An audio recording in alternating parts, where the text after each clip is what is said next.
رفت روزی زاهدی در آسیاب، آسیابان را صدا زد با عتاب. گفت دانی کیستم من؟ گفت نه. گفت نشناسی مرا ای روسیه؟ این منم من، زاهدی عالی مقام، در رکوع و در سجودم صبح و شام. مستجاب و دعوم تنها و بس، عزت ما را نداند هیچ کس. هر چه خواهم از خدا آن می شود، با نفیرم زنده بی جان می شود.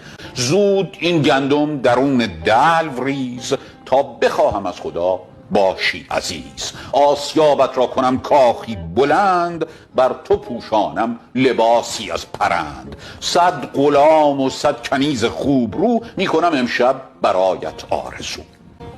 آسیابان خنده زد ای مرد حق، از چه بر بیهوده می ریزی عرق؟ در مرامم هر کسی را حرمتی است، آسیابم هم همیشه نوبتی است.